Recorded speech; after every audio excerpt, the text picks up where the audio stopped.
Hello hi. Hi, good morning. Good morning. Good morning uncle. చెప్పాలి. రోజు ఇది ఒక టాస్క్ నాకు అయిపోతుంది ఫ్రెండ్స్. మరి పెట్టుకున్నానంటావు, గుడ్ మార్నింగ్ వాళ్ళని రాజలక్ష్మి అంటారు లైవ్ లో. ఏంటండి ఏంటండి ఏంటండి? గుడ్ మార్నింగ్ ఒంగోలు అనేది రాజలక్ష్మి అని చెప్తావు లైవ్ లో. ఈ మధ్య మీ ఫ్రెండ్స్ అందరు కూడా ఒకే ప్యాటర్న్ ఫాలో అవుతున్నారు.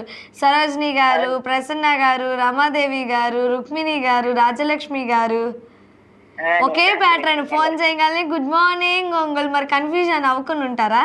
అందుకే సరోజిని గారు పాపం నన్ను కన్ఫ్యూజ్ చేయకుండా నాకు ఒక పేరు పెట్టి పిలవగానే అది నేనే అని గుర్తుపెట్టుకోండి అని అన్నారు.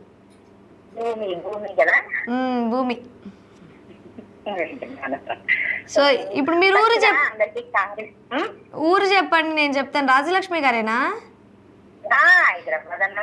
ఓకే ఓకే, అది వినలేదు నేను రియలీ సారీ. హైదరాబాద్ అనగానే నేను గుర్తుపట్టేస్తానండి.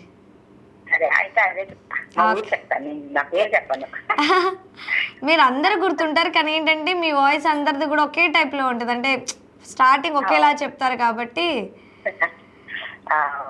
ఇప్పుడు ఫస్ట్ గా కార్మిక దినోత్సవ శుభాకాంక్షలు. ఏంటండి?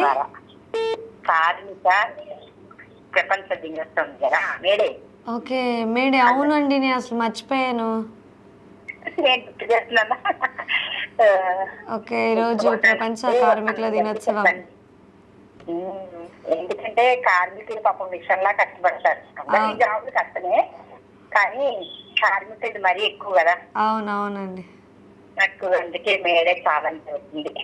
నిజాన్ని అసలు మర్చిపోయాను. బట్ మీరు మీరు నిజంగా రాజలక్ష్మి గారు, నేను ఏ విషయం మర్చిపోయినా సరే మీరు ఒక రిమైండర్ లాగా నాకు గుర్తు చేస్తూ ఉంటారు. అవును, లాస్ట్ టైమ్ ఇంటర్ వాళ్ళు 10th ఎగ్జామ్స్ రిజల్ట్స్ వచ్చినప్పుడు కూడా మీరే నాకు గుర్తు చేశారు. అంతే కదా, మీ ద్వారా అందరికి తెలుస్తాయి కదా మనం మాట్లాడుకున్నది. యా నిజం అండి.